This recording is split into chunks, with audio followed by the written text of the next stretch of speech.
We're going all in because the Houston Gamblers have a brand new head coach. Case Cookus is cooking back in Philadelphia. We got some betting odds for the championship game. All that and more on episode 47 of the USFL podcast. 1, 2, 3.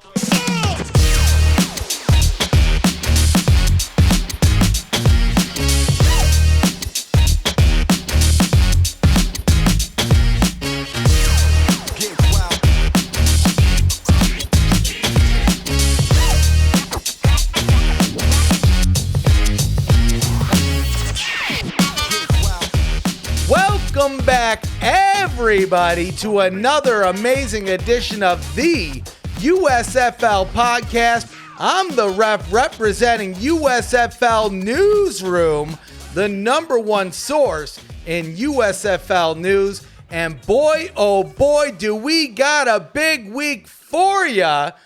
But before we get into the news, I'm joined, as always, by my man, Zach Kallman. How you doing today, my friend? Life is good, my friend. Another episode here.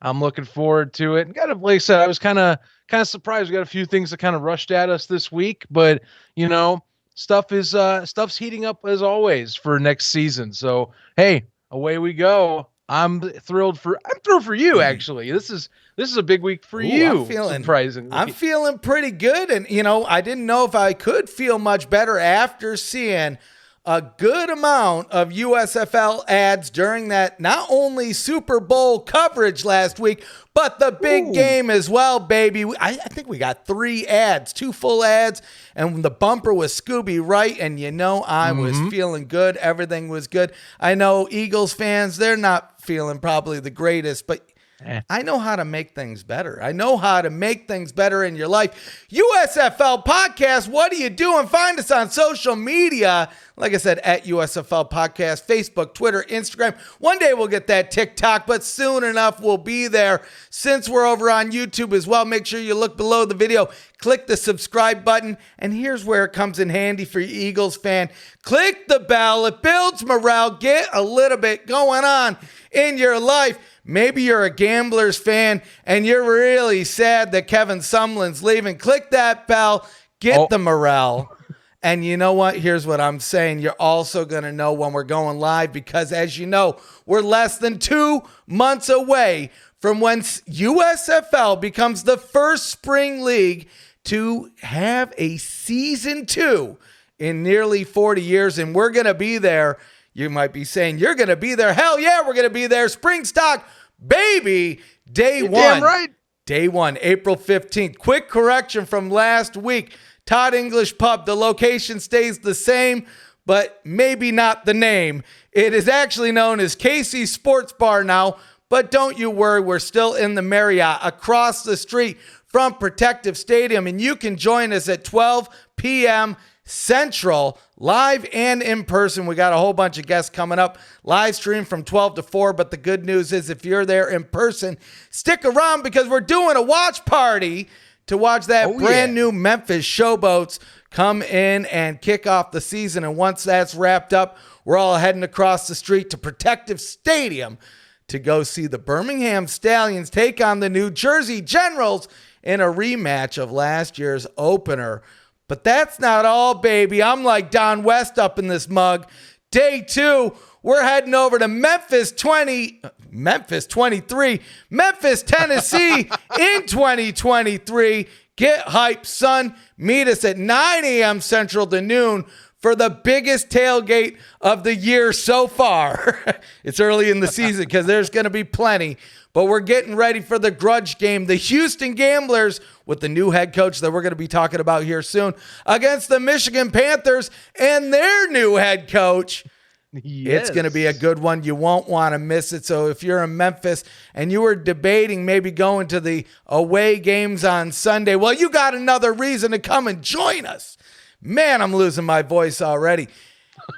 Here's what else I got for you. One more thing, and then we're getting into the news. Do you like to save money? Hell yeah, you like to save money. Who doesn't like to save money? Eggs are like $10 for a dozen now. Well, speaking of 10s, you can save 10% off all your purchases over at BreakingT.com by using the coupon code USFL Newsroom, or you can just straight up go to BreakingT.com/USFL Newsroom. It's going to take you to all the USFL gear, and it's going to give you that 10% coupon.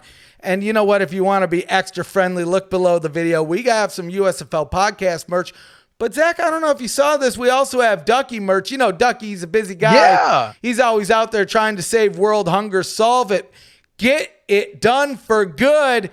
Well, hey, we got some Ducky merch, and you can help be a part of the solution as well, because all the proceeds are going to the charity Feeding America, because we are doing our part in solving world hunger as well. So get hype, and you know what? If you get that merch now, you can go and wear it and meet us, because Ducky's going to be with us at Spring Stock as well.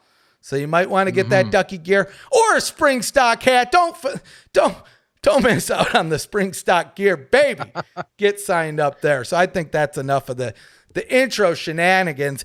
Now it's time to go all in on the news. We're starting out big. Curtis Johnson joins the Houston Gamblers as a brand new head coach. And this one kind of came out of nowhere. It was just a few days ago, midweek, there was reports coming out that Kevin Sumlin may be moving on as co-offensive coordinator over to Maryland. You know, we did our best. We got on the case. We reached out to a couple folks, couldn't get confirmation. We talked about the speculation, but we said, you know what? Where there's smoke, there's fire. We assume that we're going to hear news about this soon, especially with the draft potentially right around, not potentially, but the draft is right around the corner. Very much so, around the corner. But, you know, it's just a day later. And you know what? At least we didn't have to wait long. Just a day later, bright and early in the morning, ref waking up, looking at his phone again. Oh, my God. All in, woke up, didn't even need the cup of coffee that day. We got a brand new head coach. It was confirmed. And then we got the name, like I said, Curtis Johnson. Now, Zach, before we get into the ins and outs of this, you know, grudge game. Maybe you thought you had an advantage with a new head coach over our guy. But now we're going in this level playing field, I feel like. But you know what? 12-0, baby. 12-0. How you feeling? Good, better, worse? What are you thinking? Oh, for me, so this one, I still am just kind of surprised the whirlwind of events that led into this happening, because within 24 hours, you get the report that Kevin Sumlin is going to be the co-offensive coordinator at Maryland. And then all of a sudden, and you're talking like this PR, it dropped. Like, we got a text about it, or basically getting hit up about it, and it dropped within minutes of being hit up about this. So this was really bang, bang, like away we go with this setup. Curtis Johnson, I'll be honest with you, the pedigree is there. I mean, look, someone that's been a disciple under Sean Payton for years, that is something that I think definitely is worth its weight in gold. And the fact that Payton, we understand he recommended him for the job. So, you know, that alone is a glowing endorsement too. He's also a former head coach. You know, yes, I know his tenure at Tulane had a bit of some bumps and bruises, but he admits that he's ready to get that second chance, as he said in interviews. But he's looked like he's fully been wanting this opportunity as well. Something else that was revealed, by the way, it was NOLA.com that mentioned this, is that he was supposed to be up for the Breakers job. Yeah. And he was one of the finalists for that job up until John DeFilippo got it. So the USFL's had him on his radar for a minute. So this is a candidate that they have not just plucked out of thin air. He has been there the entire time. And someone that at least has head coaching experience and can jump in and know how to run a team right away. I'm thrilled for the guy. Someone that if Sean Payton's recommending you, that's a good thing to me. And he's getting a second chance, I think, at coaching. He learned from what went on in the 3 years at Tulane. Tulane kind of had a bumpy tenure during that time. So it's good to see him in. I like this as a move. Also, I think because you're talking offensive guy replacing offensive guy. So, you know, you are looking at someone that wants to at least, you know, bring in the heavy firepower, if you will. Sure. Solid. I would say solid switch out for Kevin Sumlin, especially just given the circumstances, because this is very, you know, very later last minute. Remember, someone was at those photo shoots in LA. This is not something that's been talked about for a few months, say, or for a little bit, say like Jeff Fisher. this had to have come up very recently that this offer at Maryland came up to where they had to make and pull the trigger on this decision. So considering that Johnson was there and it was a candidate that they considered heavily and was ready to go, this is a really good case scenario for at least what was given the circumstances of Kevin, someone needing to head over to University of Maryland to get his tenure going and his help with recruiting. Because remember, if you're a coordinator, you're a co-offensive coordinator, that is key in getting some recruits if you're starting that new sect of your job over there. So you want to be over there and get yourself in the system. Spring ball for them, those training camps and such come up. So yeah, you definitely want to get over there right away. So yeah, Johnson being in the back pocket, good stuff for the league. Yeah. At least it's good that they had him right there as a guy that was a quality candidate. You know, and the things I'm happy to see, right? He has the coaching experience. He has some NFL experience. He has some collegiate experience. But you know what? He's a championship caliber coach here. You know, talking about his recommendation from Sean Payton, he had 2 stints with the Saints, one of which was when they won the Super Bowl back in 2009. So me, as a Gamblers fan, knowing we're going 13-0 and we're going to win a championship, he already knows how to celebrate with the guys after the fact. So it's like, that's one of those things that I'm really looking forward to. And now Zach, you know, he's kind of brushing through your little timeline here too, because he spent some time over in Chicago as the Bears wide receivers coach. Now it's interesting, right? Because we saw Sean Payton as part of the hiring process prior, but I think this is the first time that we've seen him involved since he's accepted the role as the Broncos head coach. Right. So not that I don't know if he'll still be involved in these types of decisions going further, but to me, I thought that was a nice little interesting twist as we got an NFL head coach right now helping the USFL select somebody to lead one of their franchises. And let's be quite honest, one of their star franchises in 2023, 13-0, baby, all in. And so when you need a team to go undefeated, I think they made a good pick here. I am a little sad to see Sumlin leave. You know, there was always something in the back of my mind that was said, as much as I don't want, and you know, I shouldn't say things like this, but as much as I don't want Johnny Manziel on my team, I am super curious to see if Kevin Sumlin is just the Manziel whisperer, right? We've seen Manziel in many places, but only once did he execute well and, you know, keep within boundaries, we'll say. And that was under Coach Sumlin. So I'm sad to see him go. I'm happy that we got a replacement right away. Again, we weren't in a situation like we were with the Breakers, although that was much earlier in the season. But still, late in the season, every day feels like an eternity when you're less than 2 months away from kickoff. And even, I mean, the runway to the draft, we're talking like a week, right? Oh, right, right. I mean, it's a week. It's less than a week, actually. That's as we are talking right now. It is less than a week till we get our draft. And it's actually less than 3 days until the hub camp for the USFL, or at least hub camp that is going to be affecting USFL, possibly with draftees, is coming up as well, by the way, this weekend. So keep that in your back pocket too when you're thinking about this. Look, Kevin Sumlin, here's something that I want to bring up with Kevin Sumlin. And I think this applies with any of the jobs that have kind of come and gone. Because, look, you have some folks that look and, hey, the league's changed over half its head coaches. Okay. All for different reasons in terms, for example, like, Fedora and Fisher, similar family ties, as we have seen. Actually, the first 3 were really just about stepping away because of just different things in their personal lives that they had to step out. This one, I'm going to be honest with you, a Big Ten school like Maryland, that is a attractive job. 100%.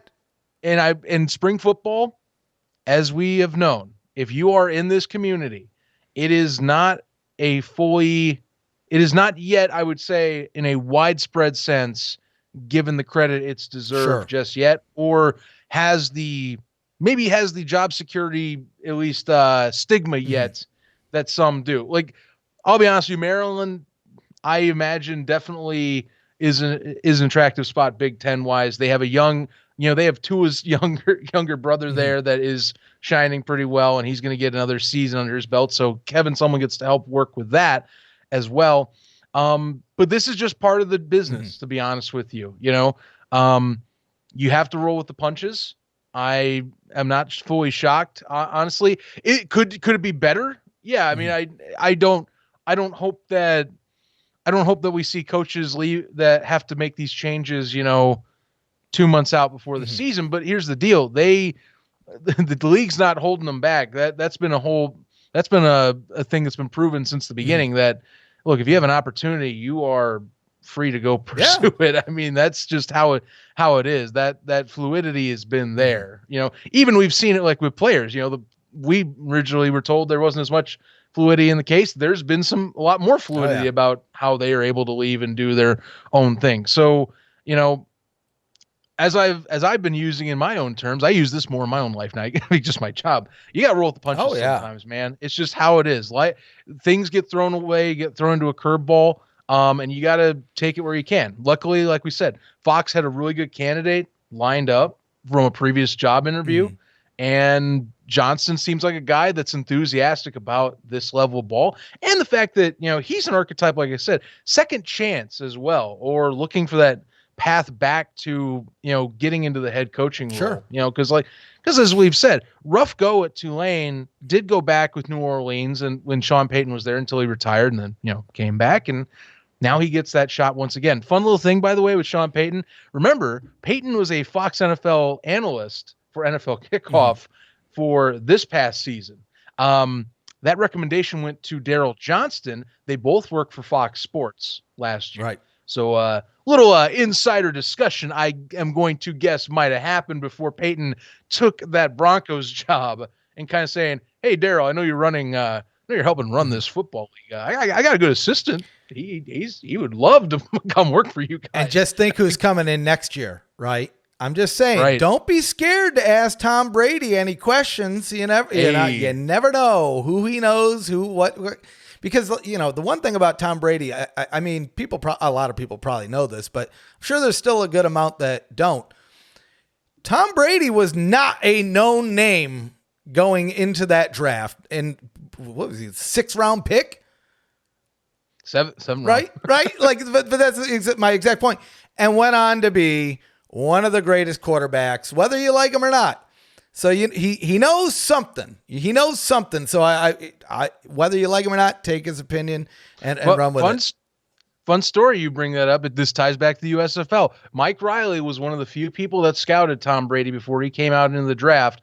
Riley, if I am recalling correctly, has admitted that he regrets not taking Tom Brady back in the day as his quarterback. I think that was that was back when he was with the Chargers, if memory serves. Right. He had wanted them to pick them up, did not end up being the case, and well, the rest is history. Sure. So as we've seen, Mike does have an eye for talent, as we've seen with the Generals. So dude knew what was going on back then in the early 2000s. It's amazing where he's gone now. Oh, 100%. So let's get into some quotes here. So you brought up Moose. Let's start with Daryl Moose Johnston here.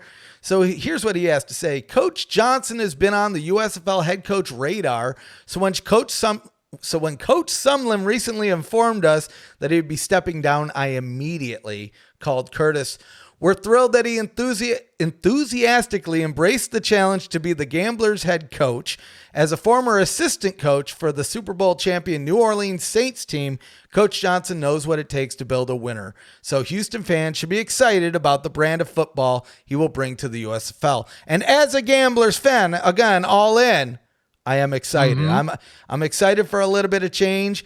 Talking about the timelines, would I have hoped it was a little bit had a little bit more runway to the draft? Yeah, probably. But you know what? Roll with the punches, bro. We were just talking about that. This guy's going to make it happen. Probably the biggest surprise of season 2. But speaking of Johnson, you want to go over what he had to say on the situation? Yeah, sure. Like I said, he sounds very enthusiastic about this. And I mean, again, dude was applying for a job previously, so you got to be happy for him. Here's his quote from the press release. quote, "This is a tremendous opportunity to serve Houston, their fans, and our players. I want to make the city of Houston proud about our team and the USFL," said Johnson. "As a former wide receiver coach, I am going to bring a brand of football that is exciting and fast by airing it out while also running the ball. On defense, the Gamblers will always be focused on being physical and creating turnovers. I'm excited to get to work and building a winner for the Houston football fans." Here's the thing that I agree with him on this stint. It will be a little more difficult because I find this is one of the tougher jobs for the league to take, because there were a lot of coaches that got transitioned out for the Houston Gamblers this offseason. Sure. Something that they'll be tested on is on both fronts. Defensively, remember, you have your top two defenders are not there anymore. That was a top tier defense last year that needed just to get some games going their way, and it could have been different. So I am fascinated by what he's going to build in the time frame he is given. Obviously there's been players that have returned, so we'll be seeing. But physical defense and high flying offense. I think that's what most Gamblers fans want. And draft's coming up. Should be kind of curious to see what goes on, and of course signings can still happen throughout that time too. But man, I'll tell you, he sounds, like I said, he sounds excited for the challenge, but it is definitely going to be a challenge. This roster out of the 8 is probably the one I would say is the one that'll be the most lifting to get it going if you're going to get it there. It makes me even more upset about the Showboats signing Ryan Willis, because now seeing this, nothing against Sumlin, but when I'm looking at a wide receivers coach, somebody that's really looking at having a throwing offense, if you will, a passing offense, I feel like Ryan Willis and Coach Johnson here could really make some magic happen on the field.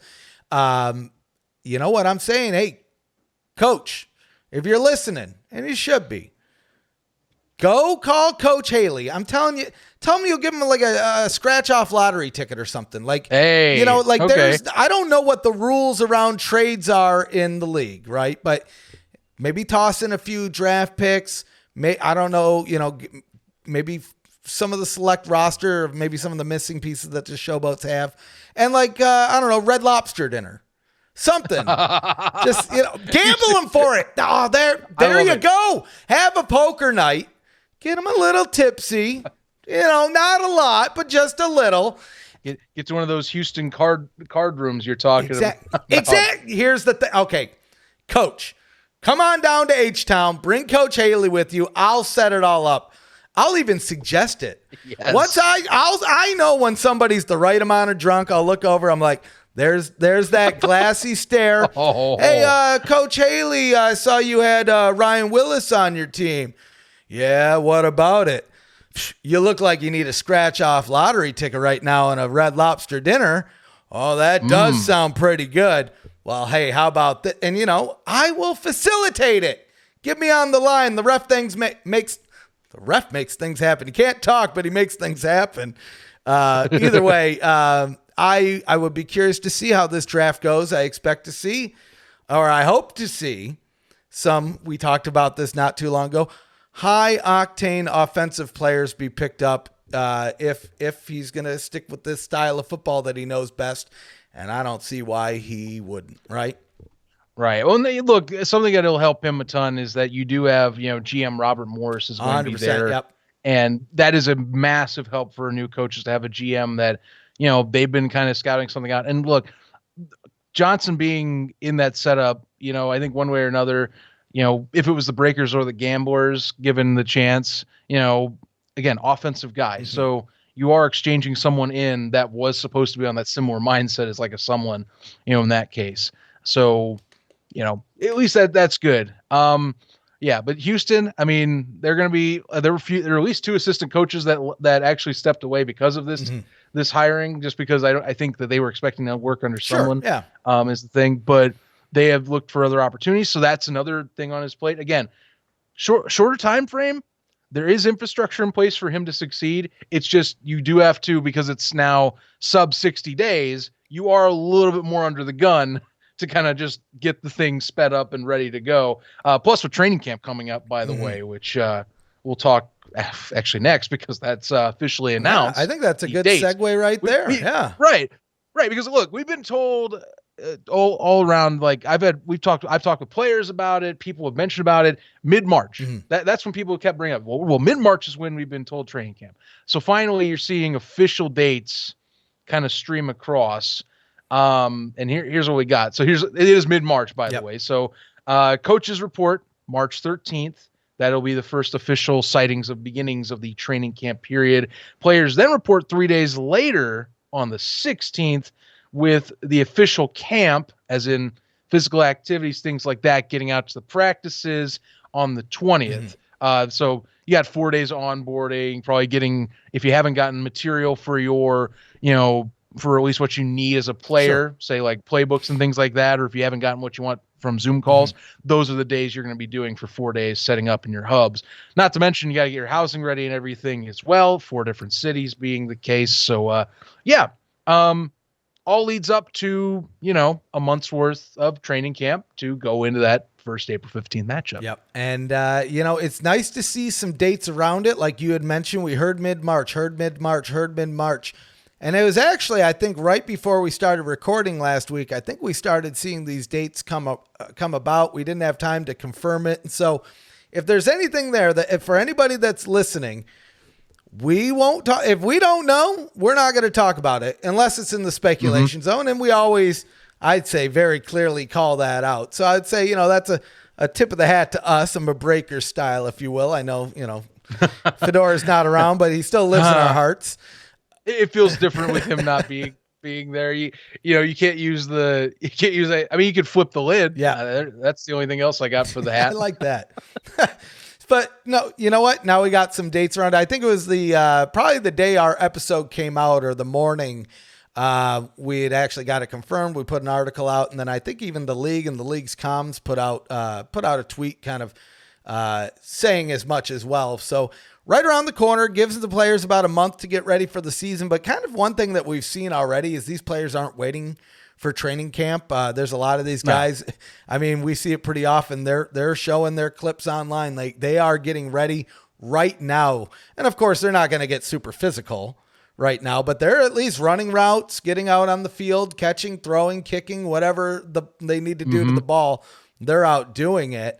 Now training camp, who else is going to be showing up to training camp? This is the one big name people have been wondering about. And I think there was a lot of speculation. We may have speculated about it in the speculation zone, at least on a couple occasions, but we now have official word that the cook is cooking back in Philadelphia. Case Cookus is coming back. And I mean, the chef's in the kitchen. The chef is in the kitchen, and I am ready for it. Now I'm even more jived for the Motor City meetup come April 30th, because we're going to go see this guy in action here. And it was, in USFL style, fast, rapid punch of information all at once. So I think Wednesday night, eyeballs everywhere. Every news outlet you could think of had some eyeballs popping up, and there was something going on in the background. Less than a day later, we have the man himself, Case Cookus. He comes in. He says, he puts out a nice little picture of himself over on Twitter with a little caption. You think the Blob needs a roommate in Michigan? I mean, that's pretty much as confirmed as you can get. But you know what? Zach, you know me. I always try to stay on the safest side of the line as possible. Clearly, I want to talk about this on Newsroom, so I put out an article. Case Cookus teases return for season 2. Because, I mean, he didn't say he's coming back. But you know what? Luckily, again, we didn't have to wait long. Even less time than we had with the Gamblers speculation and the coach. The Philadelphia Stars, they came out on social media. Boom, Cookus returned, signed it up. And I'm so happy because I'll tell you, in the original show notes, Zach, this was speculation zone. No need for the intro. We're wrapping right into the speculation is now confirmation. I'm going to ask you, Zach, I know this is it's kind of a two-folded question for you here, because I think I know the answer is yes, you're super happy the Case Cookus is returning. Okay. But let's remember, your team has to not only play him twice, but share a home stadium with them. And I mean, it's not going to feel good to lose at home. to the guy that you're sharing a hub to. And now the chances of that is exponentially higher than it was prior. So break it down for me as a Panthers fan. Bittersweet, right? I mean, it is, because the North is going to be tough as nails once again. Look, the Generals still exist as very much as one of the top two teams, and that's going to be bitter in terms of battles this year between the Stars and Generals. But Philadelphia, who has been, for the most part, people I think have been waiting to see, okay, is Cookus back? If Cookus is not back, who else are they picking up? They've only had picked up Kevin Thompson, who would be a new face, someone that you'd have to bring up. They didn't have KJ Costello come back. So is Cookus returning? And he wasn't picked up on a futures contract by the Rams. And so you're sitting there and you're waiting and you're going, is it? And, Brian Andrews says in a write-up about the season schedule that he's hopefully comes back. You're like, well, maybe he is coming back. With Case Cookus back, and this will tie into what we'll end on today. They are back in the conversation for championship caliber roster again right off the gate. I mean, the Stars have, for the most part, done a pretty good job at bringing back their core at what made them great last year in that stretch run going to the championship in July. Case Cook is returning, which, I mean, the Stars even said, the Stars saying themselves that he's back after that tease. That is an incredible win for not only the Stars, but again, just some of the talents coming back for the league. I mean, the league is starting to lean into some of these people that are their key pieces that they want to see return. We've seen Boogie Roberts getting a lot of promo lately, and dude is back with the Maulers and is going to be ready and geared up for another year. Cookus, I think we've been seeing that the Stars have been kind of, leaning on his social in recent days. Credit, he had a tweet that was somewhat shared around because, Philadelphia lost 2 championships this past year. 2 football championships. There's a few others that, have slipped through their fingers like soccer and the like, but nonetheless, MLB, let's not forget. I know Houston Astros. I just have to throw that in there. That I'm unfortunately for Philly fans, I had a piece in that one too, baby. You did. Anyway, you certainly did. And I think that's been shared around. Case has been someone that people have been sitting on, and I think if you're diehard of the league itself, you want him back just because he was one of the best stories of last year. He showed up, was in Andrus' system, had been with him previously, just a little more under the radar because Brian Scott, and came in.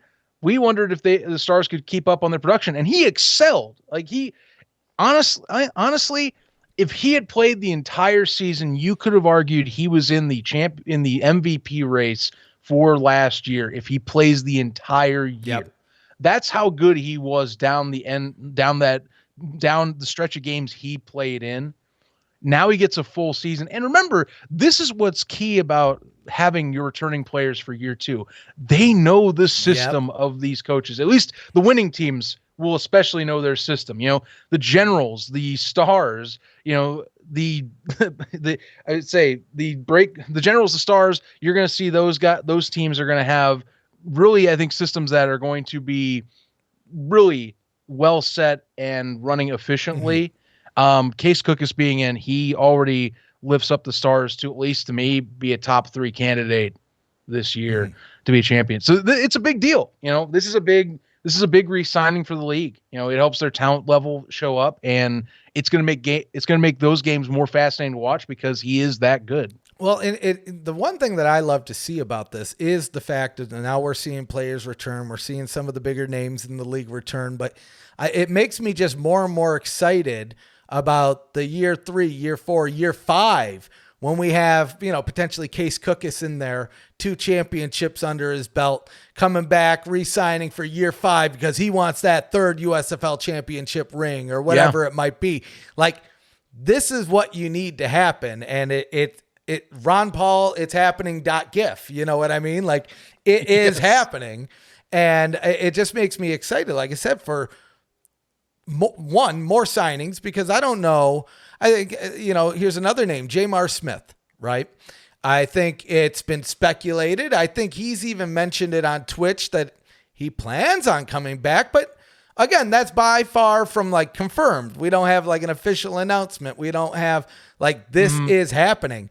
There's plenty more of these stories that are going to come out between now, probably the draft, and even from the draft over until we get to training camp, which we just talked about. So we're looking at between now and a month from now, we're probably going to see a lot of, high profile signings in this league, whether the draft or whether guys returning.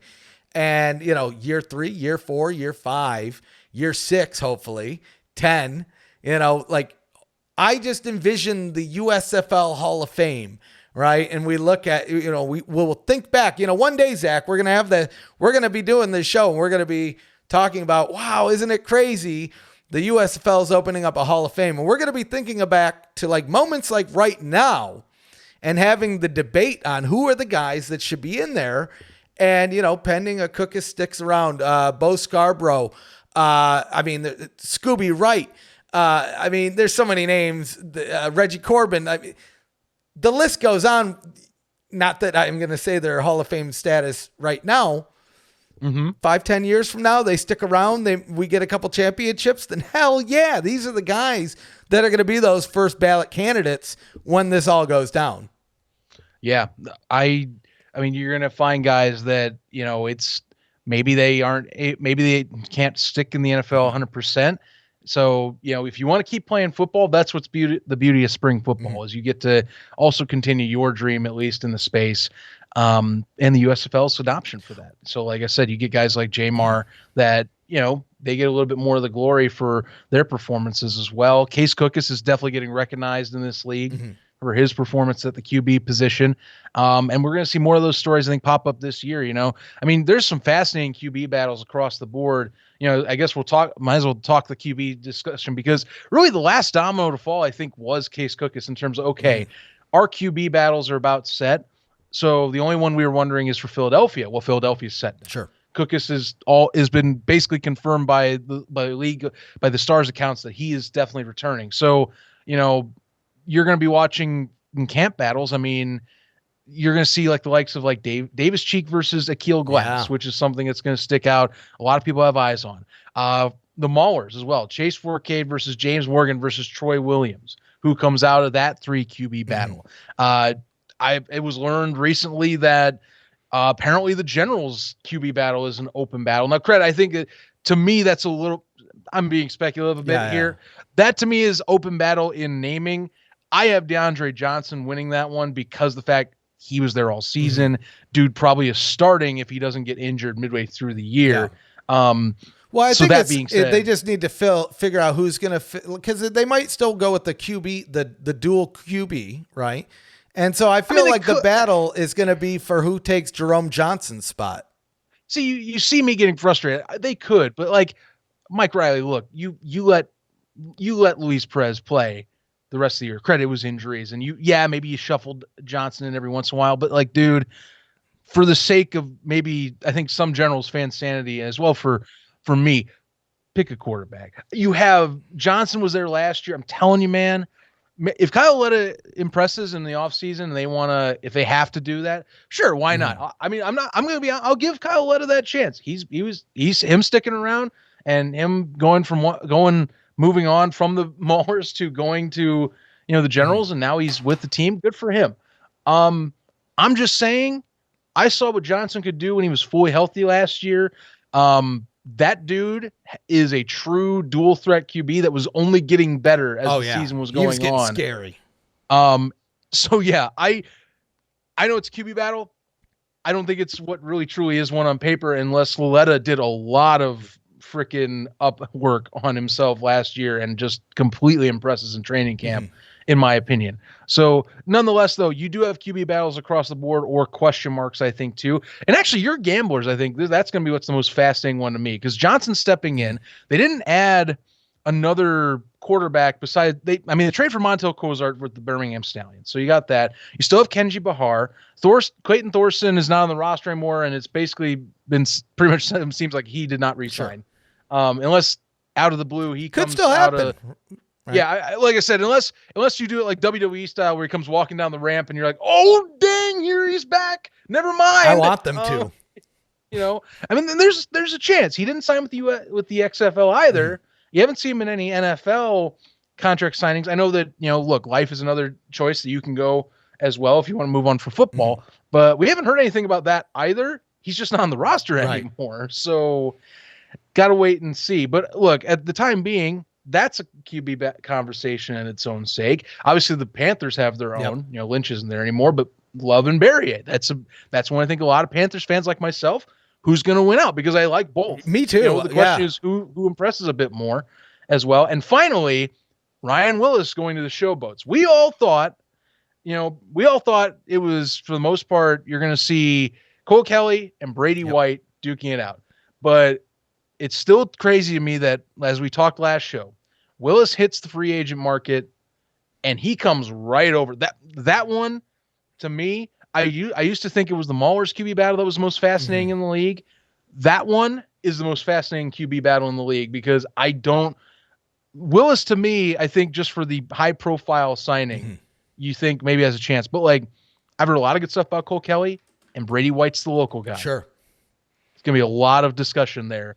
That one fascinates me the most. Well, and it'll be super interesting too, because first game, let's remind everyone, first game, April 15th, that's when the USFL kicks off. First game up, Stars, Showboats. We potentially have Case Cookus v. Ryan Willis for the first game. Again, depending on how these QB battles, because, even Case Cookus is going to have to fight for that spot. Any coach is going to make their player fight for it. Do I think he's going to get the spot? Yeah, I think he's going to be QB1. But, just for the sake of, let's, let the process run through. Oh, sure. But I'm feeling that opening game right there, you're in a new hub. I think people are super excited about the Showboats. We've seen their social media followings pretty dang good for a team that, just moved from another city and whatever, they got their new hub. But getting the Ryan Willis situation, and then that first game is going to be a hell of a game on Fox. Again, join us, Casey Sports Pub, for Spring Stock second half, day one. Oh, that should be fun, dude. And you get to come back now with Cookus being back. You're basically highlighting, one of your top two QBs in the league itself last year, or arguably the top QB in itself from last year that is returning now. And he gets to kick things off against what should be, out of one of those three, you hope the Showboats are going to be explosive in their own right, bringing back some of their talents. They still brought back some of the talent. Think about this. Whoever is QB still gets to throw to, Rashard Davis and, Derek Dillon, who have returned as well. So, yeah, going to have you at least a few options to kind of sling the rock to. But it's good. Like I said, that Cookus overall, in terms of the QB talent in the league, that is a good cherry on top right now. If you were to tell me that the slate of QBs we just talked about goes into the season like this, I'm feeling pretty decent right now. A good mix of guys that I thought were solid last year, or good starters that have returned, and guys that have high potential based on who they were picked up. Like I said, we think about Glass and we think about Willis alone as two folks that folks were thrilled for. James Morgan, who keeps getting talked about all the time. He has to fight for his job, but I think there's a lot of Maulers fans that want to see Morgan behind center and feel like he can be the guy that, along with, the Horton father-son combo, can kind of take them over the top. So, a lot of good stuff. Like Cookus being wrapped into this again, it makes me feel really good where the league's at with its rosters going into this season. And that's even with some turnover and guys heading on out down the dusty trail to different opportunities. That it makes me, I'm feeling good. Well, and there's still, I am, that's no strings attached. I like where we're at right now. Well, and not to mention, there's still some surprises. Like I said, with the draft, and because, it's easy to forget, but they're heavily scouting via Hub Football, right? And so I anticipate, guys that don't get picked up in free agency, there's probably a pool already being built right. It has to be a pool built right now, right? And, when we look back to last year, man, Jamar Smith, where'd he come from? Hub Football. Kyle Sloter, I believe, is over in Hub Football as well. Like a lot of those guys, a lot of the guys that going into the season, people didn't know, but by the end of the season, they knew their names. They had come through Hub football. And so I'm anticipating those guys, again, just another version, another crop of guys. And that's the beauty of spring football is you kind of have this endless well of guys, or maybe even someone you're like, I remember that guy from college, from like a couple of years ago, but maybe just something happened, or, injuries are a mother, dude, so it's one little thing, early in your career in the NFL. Hey, this is what spring leagues are around to keep those opportunities flowing. So I love to see it. I love this signing. I can't wait to see the new crop of guys. And I can't wait to see who we're excited about next year re-signing, right? Because that's what this opens up. I guess that's while we're at it. I mean, I know that the league hasn't officially announced it yet, but we are still planning doing live draft coverage. And is that, that's what I'm understanding. That's what I hear. But this is why you need to click the bell. You get the morale, but then it also lets you know when we go live, because I don't know if I can say this, but how about this? Speculation zone. I think I heard it was the 21st of February. That's what keeps getting. Hold up, folks. No speculation zone for you this week. We just got off the phone with a little source of ours, and we got some deets on the draft coming up. Okay. And so, we had to cut out the segment that you maybe saw the intro part of to come here and bring you some exclusive details probably never heard anywhere before. Actually, it depends. By the time this is recorded, there will probably be an article over on USFL Newsroom, which, let's be honest here, you should be checking out daily for all the latest USFL news. But here, Zach, we were joking about this. Again, no curtains here. We were joking, saying, look, hey, well, if we get the details and we get all the facts, then we're going to do a live stream. Until then, worst case, we'll talk about it next week's show. Well, here we go, folks. February 21st, kicking off at 1 p.m. Eastern. 1 p.m. Eastern, the USFL draft kicks off. Now, here's the thing, Zach. It's a little bit different than what we saw in 2022. It's not called the 2023 USFL draft. No. What we're looking at here is the 2023 USFL College Draft. Right. Things are all starting to make a little bit more sense now, because we've been getting a lot of questions of, well, if there's a draft, why are all these free agent signings going on? Well, now we get it. Now we get the little differentiator here. So essentially, if you're coming out of college looking for an opportunity to get into the USFL, you're going to filter through the draft. If you've been through that ringer already, you're more likely to end up via a free agent signing. Like we talked about, the hub football. We're going to see now the draft and the free agent signings. Realistically, you have a huge crop of guys. Now, from what I understand, it's not going to be out of the norm here to see potentially some of these USFL coaches, general managers target guys that are maybe on the edge of making it in the NFL. The NFL, making it in the I can't even talk. I'm so excited to learn this news, Zach. But, this really kind of shows a couple things, right? First, let's talk about this. So this is all about players' rights. Yes. Right? And so I think something important to mention here, because we talked about guys on the edge of going into the NFL.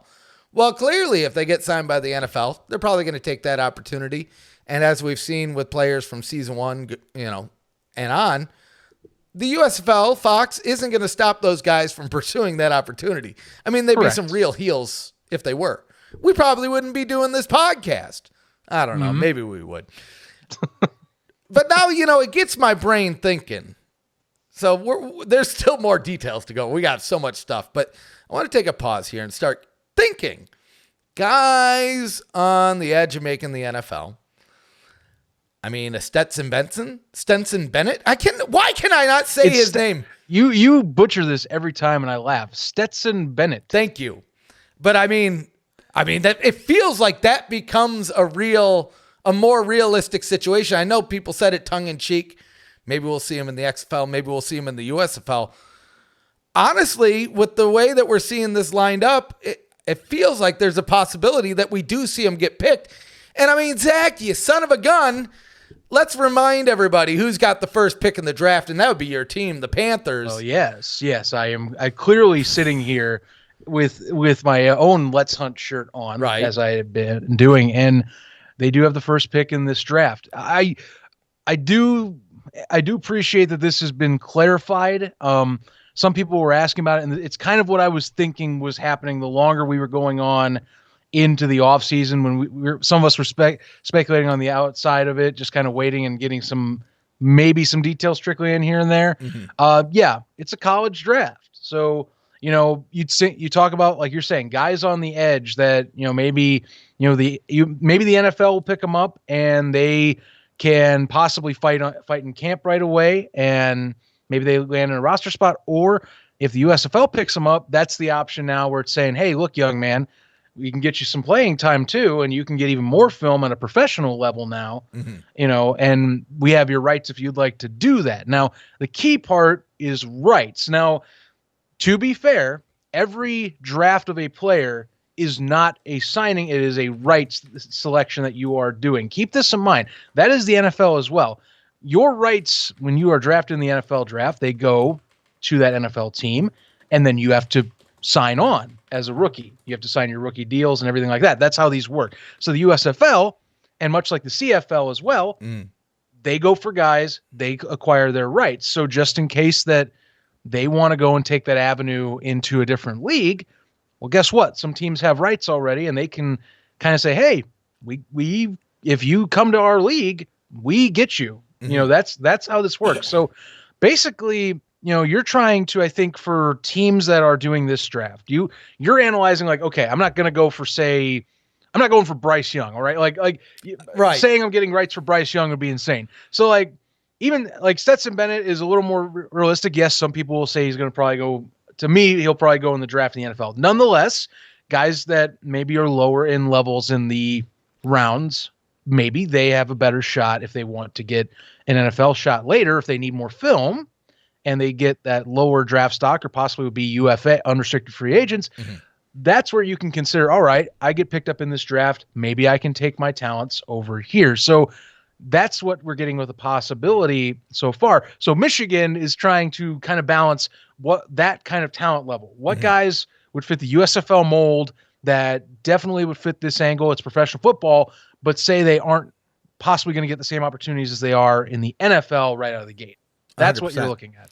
Well, and I mean, when you start thinking about the future of the league too, again, I don't know how long, that's probably something I should have specified, but how long, the teams hold the rights to those players. So let's say maybe one of these guys, again, lower draft pick, 6th, 7th round, he gets picked up in the NFL. He goes there.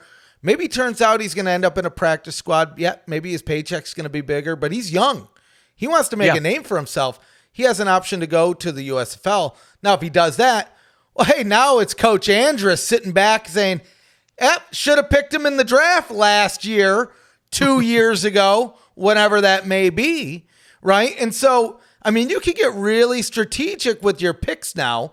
Now, again, maybe it's not your first pick. Maybe it's not your second pick, but when you start getting into loosey-goosey territory at the end of those drafts, you might see some little Hail Mary picks out of the coaches.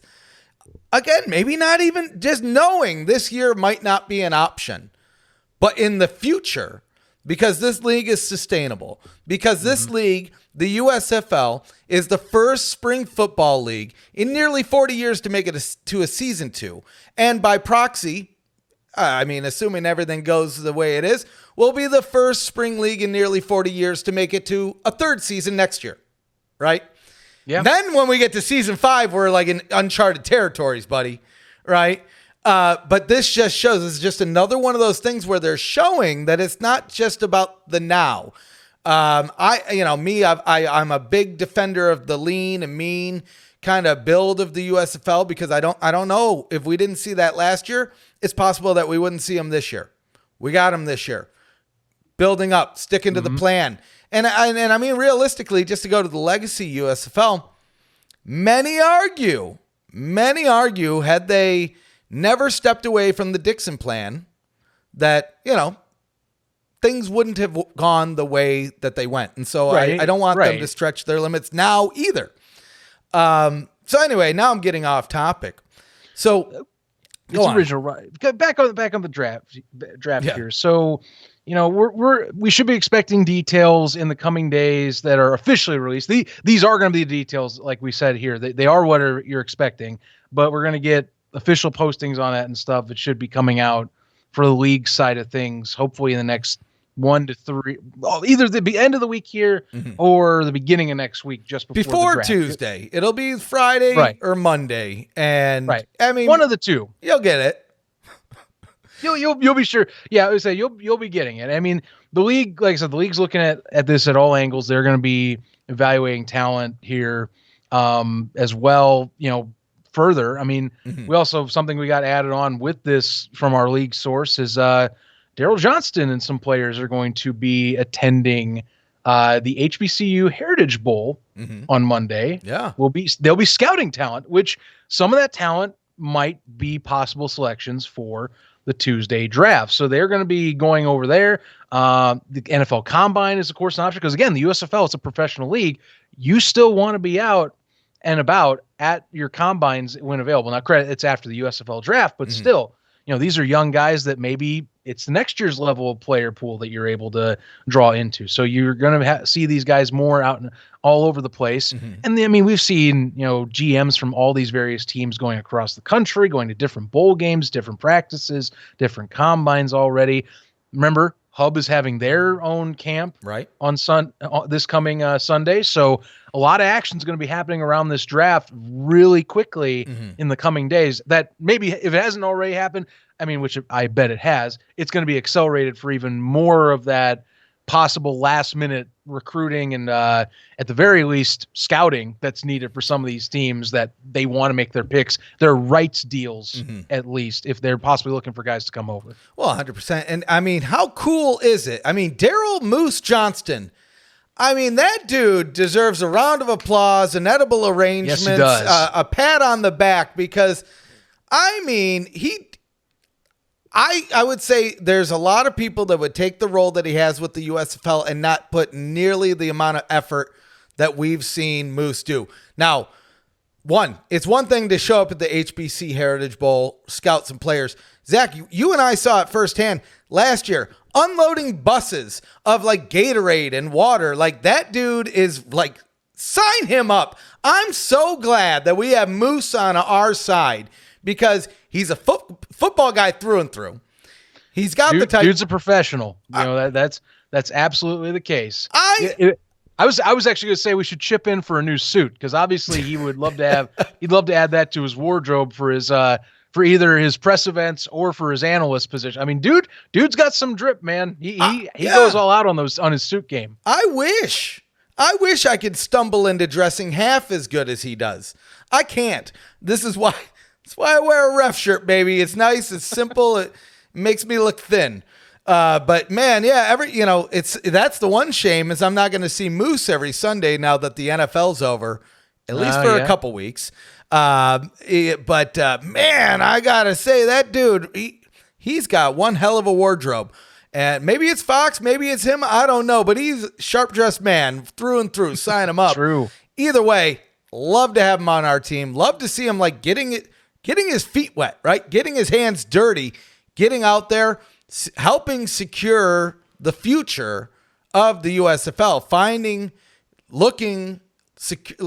discovering new talent, right? And I mean, it's also nice to see them going specifically to the HBCU Bowl to give some of these kids an opportunity that they may have never seen had it not been for something like the USFL around. And it's all lining up. Like you mentioned, we have the Hub this weekend. We have, like we just talked about, they're going to that event on Monday, draft on Tuesday, right? Like, and we didn't get any details on this, but I would assume we're going to see probably like a supplementary draft, because keep in mind, everybody that's picked here may not end up in the league. The rights only. So right. you'd assume there might be some fill left in there. So while we're jumping on, I'm actually scrolling through. I looked up some of the top HBCU prospects because again, they're going to be going to the bowl at least, and I imagine they have a lot of these guys, or at least some of these guys, on their radar. Credit, keep in mind, NFL also is going to be looking at some, so that's something to consider. But I see some great receiving options, especially at, for example, tight end here. We got a gentleman, Kamari Arvette, who for his first team all SWAC honors from last season as well. He played at the actually NFL Collegiate Bowl, which some of the USFL guys were at, by the way, as well. And Jeff Fisher was coaching at too. So, someone like that, I'm curious if he can get a look. I see other guys here, receivers like, say, Shaquan Davis, who's up here, Jakias Bonds from Hampton. There's, like I said, you name it, you got it. And HBCU schools, by the way, they're getting a lot more attention anyway, too. That's why I stress the NFL might be also looking their way more as well. But like you see it with the USFL and the XFL, the HBCU community is really getting a lot of love from the spring football community as of late. I mean, if that, like Akil Glass, for example, I mean, you want to talk about a prime example, someone that, has been a hot commodity, that came from that section of the college sphere, which is only growing, by the way. That has been growing a lot in part, thanks to new exposure that came in recent years. And I think that's something you're going to see on Monday is that, having Daryl there, they've had these guys getting scouted, that section of sport, again, it's for spring ball, it's great to highlight some of those guys that maybe slipped through the cracks. So I don't know. I look at that list. If you want like a primer, maybe those are some guys you can see as rights get picked up because again, there's some high profile talents, a lot of good schools, I'm looking forward to it. So, that means we got to do a stream then, right? So, of course. So I would say, so the draft kicks off 1:30 p.m. Eastern, Tuesday, February 21st. Imagine we'll probably kick off 30 minutes before that. So probably like 12:30 Eastern. Yeah. We got 10 rounds to go through, 80 picks. And the good news is, Zachy boy, we got word that the USFL social teams, they're going to be dropping those picks as they happen throughout the day.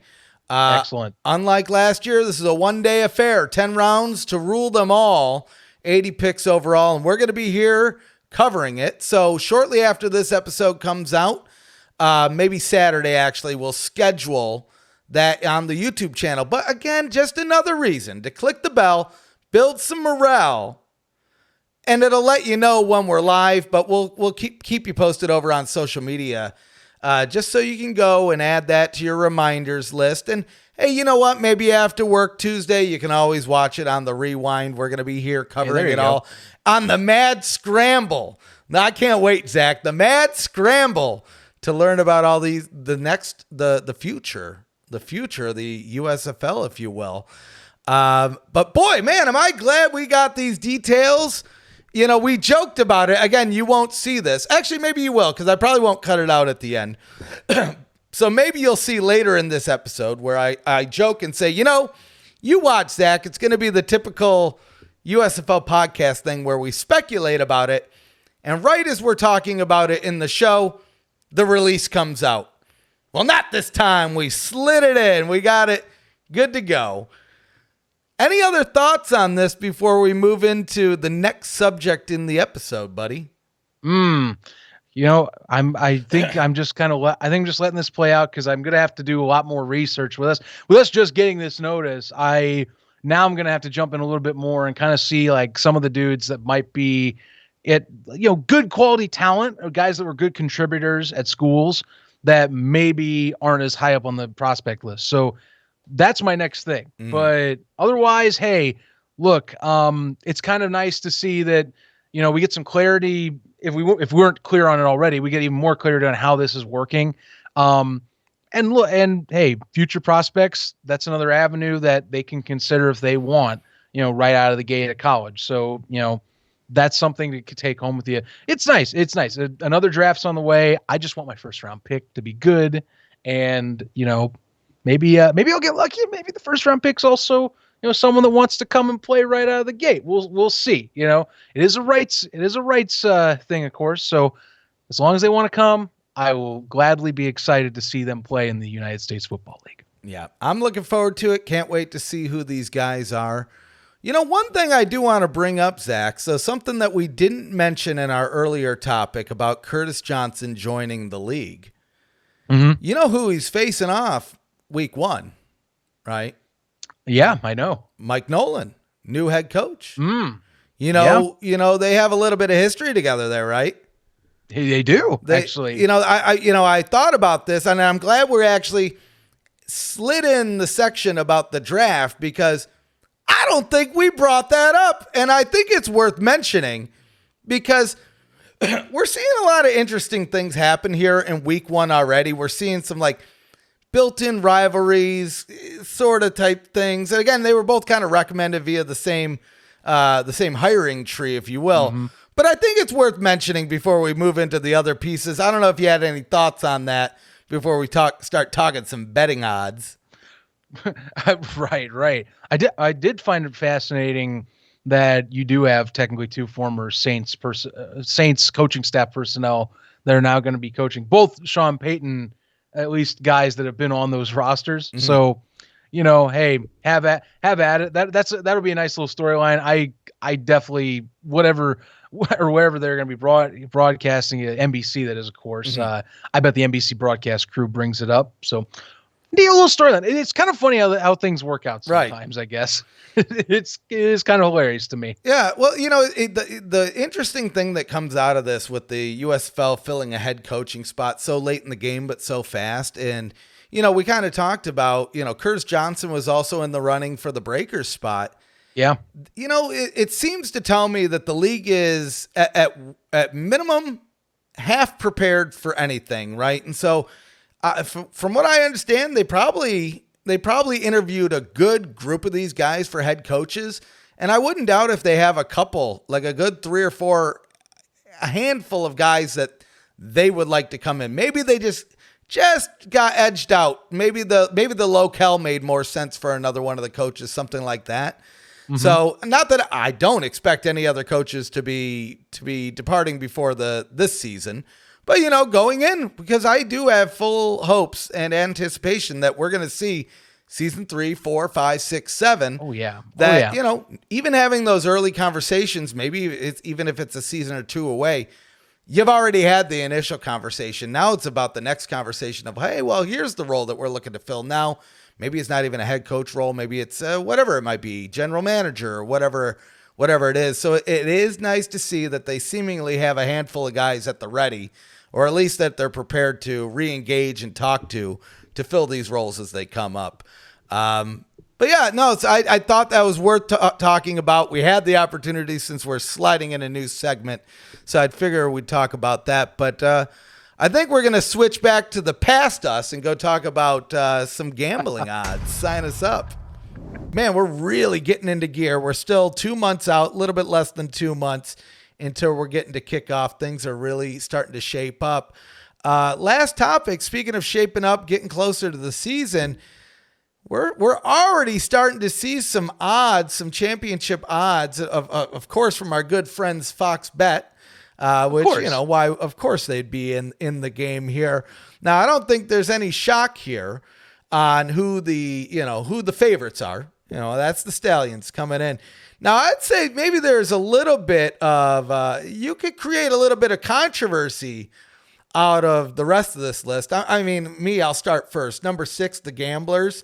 Yes, it's good that we're not last or second to last like the Panthers. But I would say we should be like at least number 2 because let me remind you guys, 13-0. 13-0. So you know what? I might have to go gamble on my Gamblers there to make a quick buck. But I think you brought up something interesting in the pre-show about where the Stars sit. So let me actually toss it over to you there, because what are your thoughts on this number and how it might change? Well, I personally think so. These had to have been made before Case Cookus was in, and these were hinted, I think, prior on some of the other XFL related media. But Fox Bet dropped these officially to put them out there. It's probably not 550 odds if you were to redo these odds with Case Cookus in, because remember, one thing you're looking at with sports books and gambling, gamblers, the more certainty you have, or at least the higher chance of bringing back, caliber talent like that, the better odds you're going to have, or at least you're going to see that plus number kind of drop down. So 550, the reason they're at 5 was because Cookus was not announced officially. I mean, and credit, the league transaction wire still hasn't put him out there. So, I mean, they use that for gambling numbers. So you have to, or for gambling as well, for bettors as well as for us. So you have to keep that in mind. That isn't out there yet, but nonetheless, that's going to jump. You're going to see Philadelphia, to me. I wouldn't be surprised if Fox Bet puts them at like a 325. I think that they'll actually, they'll put them at equal with the Generals. I'm right there with you. Just because of last year as well. And the fact that they're returning, similar to the Generals, both are returning a lot of key pieces or the majority of their key roster back, which I think that's what they're valuing here. You look at these rosters, look at the Stallions, look at the Generals. And I tell you, when the Stars get jumped too, those are rosters that have guys that were winning football games last year that came back.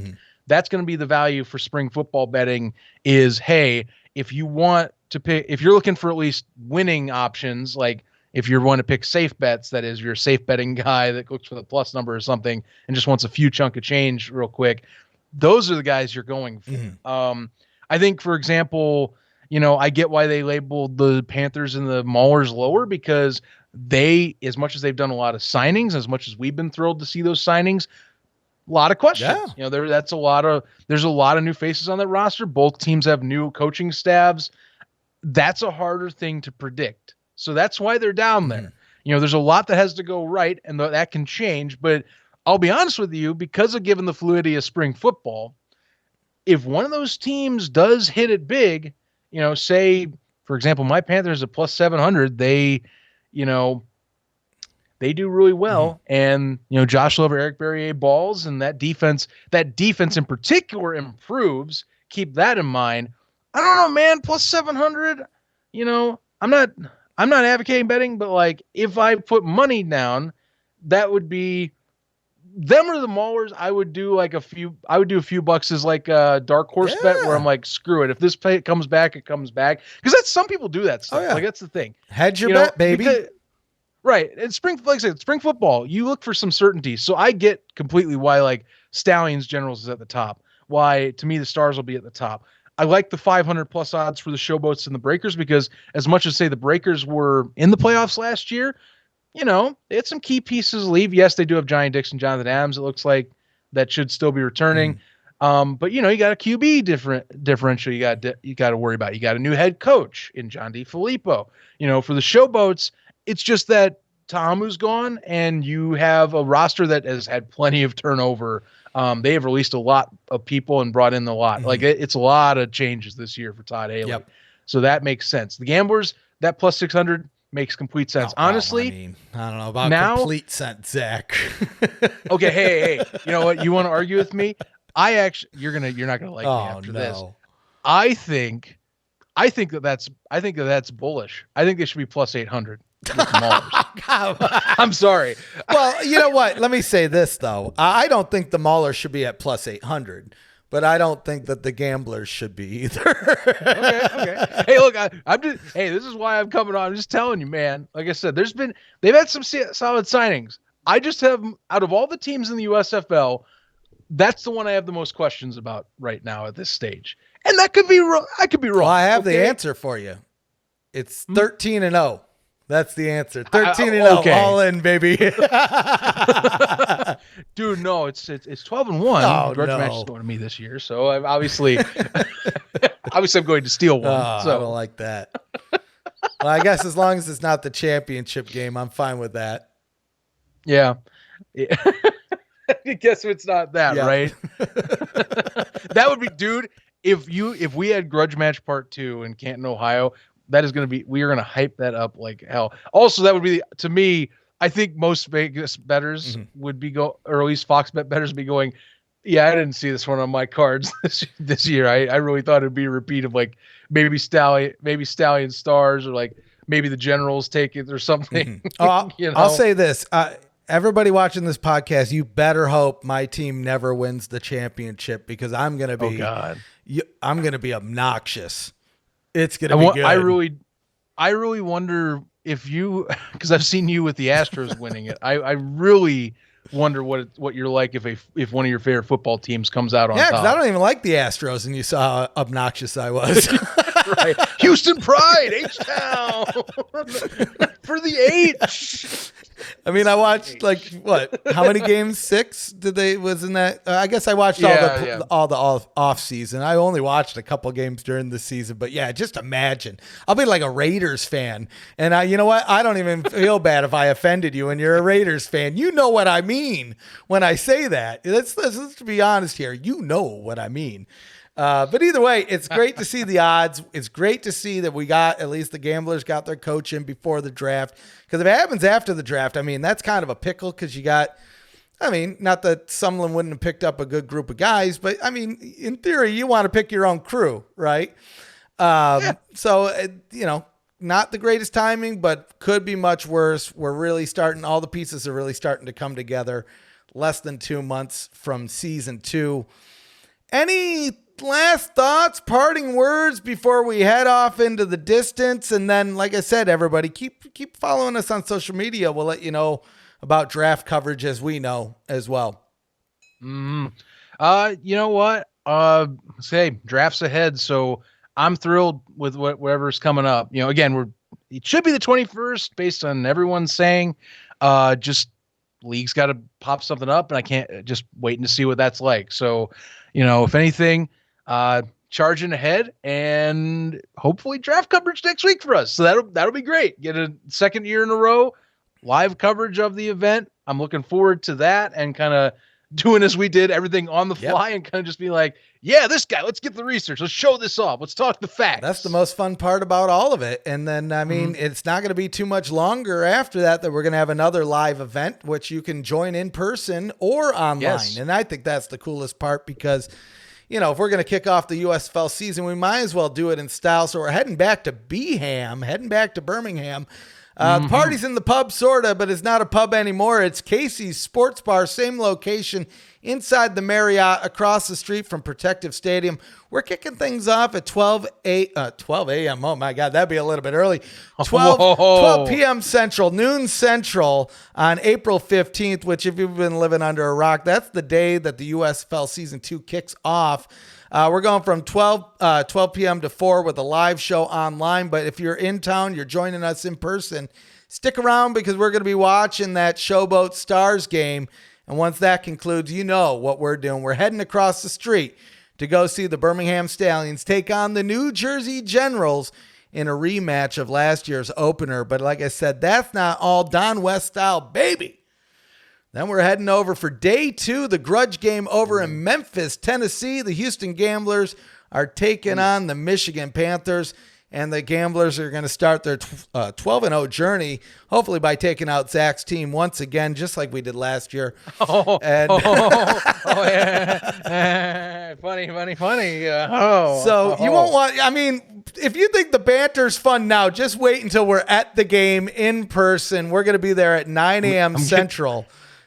I'm getting more rowdy and aggressive than last year. Look, the league set this up 2 years in a row to do this. This is clearly something that they know what they're doing. I'm not saying they did this for us at all, but I'm gonna go with that they did this. Yeah, this is the Charlie Kelly gif where he's in the the mail room with all the strings tied. I am getting more rowdy rivalry with you on the 16th this go around. It's going to be fun. And you guys should join us. Like I said, if you're in that Memphis area and you were debating coming out to the game because it's an away game, you should come out. Come bring some Gamblers gear. Come bring, if you really feel like it, some Panthers gear, and join in the grudge with us, because we're going to be getting live, and then we're heading inside to go watch at work, worst case scenario, some fun football. If, I'll even say there is a possibility the sun shines on a dog's ass at least once a day, at least once a while at least.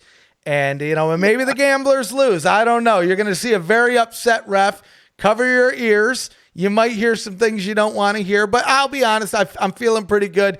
You'll probably just hear me screaming, all in, a lot. Very loud. Let's hunt. Let's hunt. Let's hunt. We're going to be ridiculous. We're probably going to make signs and all that stuff. So like I said, join us bright and early, 9 a.m. Central over at Simmons Bank Liberty Stadium, because we're going to be having fun. And then afterwards, Zach and I, we're going to go find a blues bar place, blues and barbecue. Sorry, that's what I'm looking for. Yes, please. And, yes, please. As long as they have a TV and hopefully, well, we don't know what station it's on, but either Fox, NBC, Fox Sports 1, USA. I mean, God forbid Peacock. I don't know if we'll be able to swing that one. But, why I don't think we'll see that week one. But hey, maybe we'll put that out there as well. And just, just for real quick, too. Those aren't the only events we're throwing throughout the year. Week 2, yeah, we're taking a little break. But you know what? Week 3, we're heading up down to Motown for the Motor City Meetup. Come and hang out with Zach, Jake, Cheese Soda from Within the Shadows, or the Panther Shadow. I always screw that up. The now. Shadow. James Larson as well. They're going to be some birthday boys. One's on the 28th, one's on the 30th. So come celebrate some birthdays with us and come see the Michigan Panthers at their new home stadium. And you'll probably see, I'll probably be like 10 or 15 pounds heavier, because I'm going to Telway, I'm going to Braze, I'm going to Big Boy, I'm going to Chicken Shack. I mean, I got a whole list of places, and he's coming home. That is what he's doing. I'm ready. I am so ready for that. I think we went over everything. Zach, did I miss anything? I think you covered it pretty well. Yeah, you know what? Sounds about right. You covered that. You covered the Panthers win week 1 pretty well. You got the Motor City meetup all set up. I'm just saying, you did good. You did real good. Well, I mean, week 1, I'm looking forward to it for both days, especially for that second day. We won't get into the back and forth on it, but I'm all in, baby. I'm all in on the whole situation. If you guys do want to support us, if you buy a spring stock hat, hey, that helps us get there. If you buy some ducky gear, that goes to helping solve world hunger. Like I said, all of the money, all the proceeds go directly to feeding America. And that's no joke. We're not like pulling your chain here. That's legit. So, hey, if you want to do a good thing, we're doing our part. You can do your part as well. And you'll have some sweet gear that's, ready for spring stock. So we look forward to seeing y'all there. But hey, until next time, guys, sign you all up.